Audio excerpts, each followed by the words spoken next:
Diretoria do Goiás acerta a contratação de jogador português para a sequência da temporada. Quero trazer os detalhes a respeito deste jovem nome. Será que pode ser uma boa promessa? Um jogador a se formar, aqui no clube. Quero trazer mais detalhes sobre essa negociação.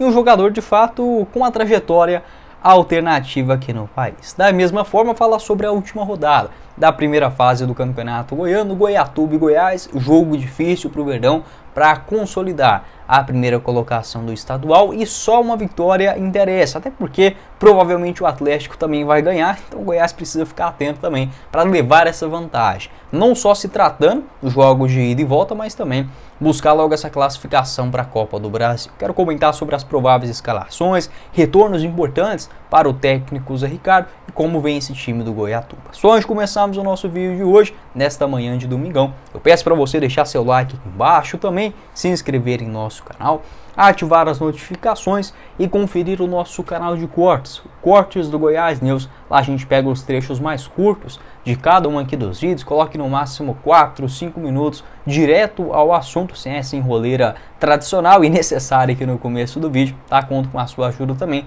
e é muito importante a gente ter um canal secundário aqui na plataforma. O link do canal de cortes você encontra logo aqui abaixo na descrição do nosso vídeo. Bora começar o nosso vídeo de hoje para falar sobre essa partida de logo mais, Goiatuba e Goiás, a última rodada da primeira fase do Campeonato Goiano. Esse jogo que inclusive já foi final do Goianão lá em 92, o Goiás infelizmente acabou levando a pior. Se eu não estiver enganado, teve um outro jogo em 91, acho que foi a semifinal. Enfim, o Goiatuba que já montou times muito fortes, para o Campeonato Goiano. Ainda bem, conseguiu reaparecer nos últimos anos, acho que foi em 2021, 2022 melhor dizendo, Goiatuba estava na primeira divisão, Goiás não enfrentou eles, acabou sendo rebaixado. E agora, nesta atual temporada, conseguiu voltar no ano passado, com o título da segunda divisão do Goianão, onde tem 4 conquistas, o Goiatuba da segundona, 84, 97, 2021 e 2023. Agora, como o regulamento do Goianão acabou mudando, até 2022 tinha aquela coisa de enfrentar os times do grupo. Eu acho isso muito ruim, porque, por exemplo, o torcedor do Goiatuba não teve a chance de ver jogos como contra o Goiás lá em 2022. Não estou querendo dizer que o Goiás é o Real Madrid, mas assim, aqui para o futebol goiano, o Goiás é o principal clube do futebol do Centro-Oeste disparado. Então, que bom que o Campeonato Goiano ele mudou o regulamento e permite, pelo menos, nem que for fora de casa, um jogo contra todos os 3 principais clubes aqui do estado. Desta vez o jogo lá no Divinão, um estádio que ficou muito bonito, inclusive, após as reformas. Parabéns para a Prefeitura de Goiatuba, para os patrocinadores também da cidade. E o Goiatuba dentro de campo fazendo também uma excelente campanha. 10 partidas nesse estadual, com 4 vitórias, 4 empates e 2 derrotas. Então não vai ser um jogo fácil para o Goiás. Apesar da goleada feia que o Goiatuba levou para o Atlético aqui em Goiânia, 6-0, o time não pode perder desse tanto, até porque vem fazendo um ótimo Goianão, Uma derrota como essa acaba manchando o imaginário do torcedor, que vê só o resultado, vamos colocar assim. Mas enfim, é um time enjoado. Ele empatou, por exemplo, com a Aparecidense na última rodada, esse jogo aqui em Aparecida de Goiânia. Contra o Vila Nova, perdeu lá na estreia por 2-0, fez um jogo ok e venceu já times enjoados nesse Goianão também, como por exemplo a Jataiense, o Morrinhos, o Craco, o Iporá, empatou com o Anápolis também nesta partida lá no Jonas Duarte. Então o Goiatuba, óbvio, o Goiás é favorito sim, mas não pode jogar com morosidade. Nesse jogo, mesmo o Goiatuba já classificado, vai tentar tirar uma casquinha do Goiás e buscar a melhor colocação possível, que está na 4ª posição. O Goiás também tem que jogar esse jogo de forma séria, até porque, se não vencer o Goiás, provavelmente não ficará na primeira colocação, mesmo sendo líder isolado. Eu acho que o Vila não ganha do Iporá na última rodada. Esse jogo lá no Ferreirão, acho que o Vila está com 7 desfalques, se eu não estiver enganado. Eu acho que o Iporá vai dar um trabalhinho para o Vila. Mas o Atlético ele recebe o Goianésia. Acho que o Atlético tem totais condições de vencer com certa facilidade o Goianésia também, que já está classificado para a próxima fase do Goianão, Então não vejo aí com grandes chances, por exemplo, do Goiás empatando o jogo, já que o Atlético está só 2 pontos atrás, mas se o Goiás empatar ele iria a 25, e os dois clubes têm a mesma quantidade de vitórias. Então o Goiás, para ficar na primeira colocação, ele tem que vencer esse duelo lá no estádio Divinão. Desta forma, o técnico Zé Ricardo, a tendência por ser uma semana cheia, eu ainda não vi a tabela do Goianão, tá? Por completo, ainda não saiu, mas pegando de base como foi no ano passado, aconteceu o seguinte: o Goiás enfrentou o Morrinhos na última rodada, inclusive lá pertinho de Goiatuba, né? E aí teve o jogo da Copa Verde na metade da semana e o jogo de ida das quartas de finais na outra, no final de semana. Como a Copa Verde só está marcada ainda para o mês que vem, a tendência é que o Goiás fique de novo mais uma semana sem jogar, e aí vem a primeira partida das quartas de finais no meio de semana, tá bom? Então a tendência é que o Goiás tenha aí uma semana de folga, e o que isso acaba impactando, o Goiás não precisa, por exemplo, poupar todos os jogadores ou grande parte dos titulares para esse jogo de logo mais. O Zé Ricardo terá, por exemplo, novidades, pelo menos no banco: o atacante Vinícius, o zagueirão Sidmar, o volante Edson também, provavelmente ficando à disposição. Outras baixas, como por exemplo o Ivan Torres, né, acabou sendo expulso de forma até esquisita no jogo contra o Iporá. E uma dúvida que é a seguinte: o Dieguinho volta para a lateral ou fica por lá?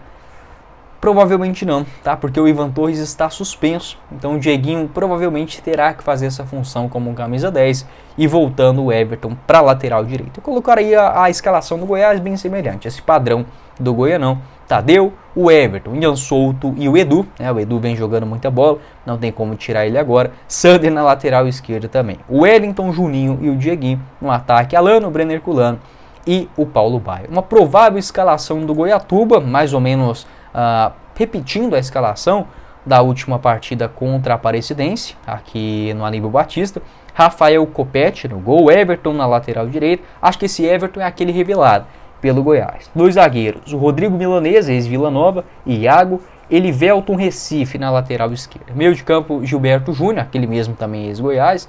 Maciel e Guilherme Pitbull vem fazendo um bom campeonato nesse Goianão, o Guilherme Pitbull. No ataque: Ixon, Marcos Paulo e o Bebel, tá? Essa é a provável escalação do técnico Márcio Goiano. Tem um outro jogador, agora eu não sei se ele joga no Goiatuba ou na Jataiense. É no Goiatuba mesmo, chamado Lagoa, né? Lagoa, 30 anos de idade.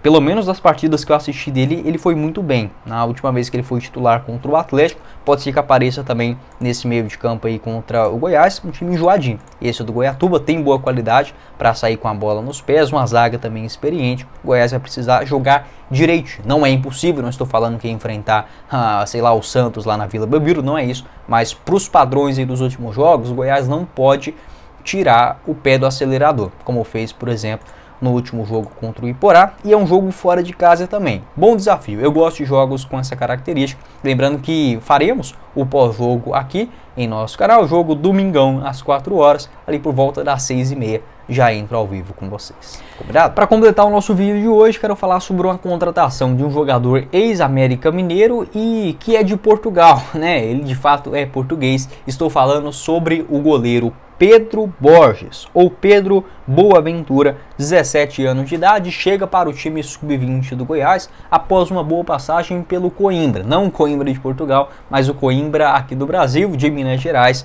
Ele que é filho de um jogador chamado Odair. Confesso que não assisti ele jogar. O Odair hoje tem 50 anos, revelado no Cruzeiro, passa no Braga também em Portugal por muitos anos, Penafiel, onde inclusive ele teve o filho, né, o Pedro Borges, goleiro hoje, lá na cidade de Penafiel. Depois voltou para o futebol mineiro no interior, onde aposentou em 2010. Então o Pedro é filho deste outro zagueiro canhoto que jogou aí na década de 90 até o começo de 2010 e acabou nascendo em Portugal.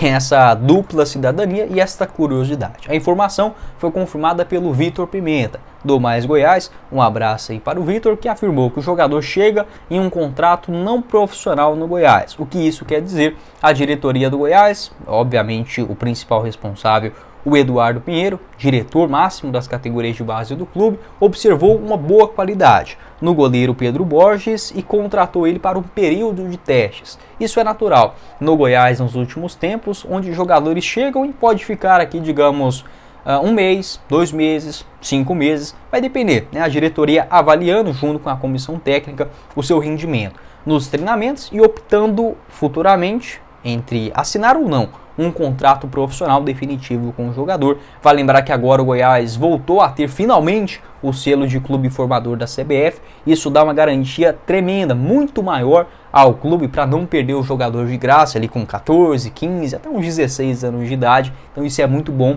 para o Goiás, né? Que bom que finalmente a Prefeitura de Goiânia conseguiu ajudar nesse quesito, e o Goiás também segue se reforçando para as categorias de base. O Pedro Borges, que tem 1,88 m de altura, bem alto, 79 quilos, jogou até mesmo no futebol português pelo Penafiel, mas chega aqui no futebol brasileiro muito cedo também, já no sub-15, sub-17 pelo América Mineiro, estava também no Coimbra de Minas Gerais, na categoria sub-17 no ano passado, e fez uma boa disputa, né, do Campeonato Mineiro.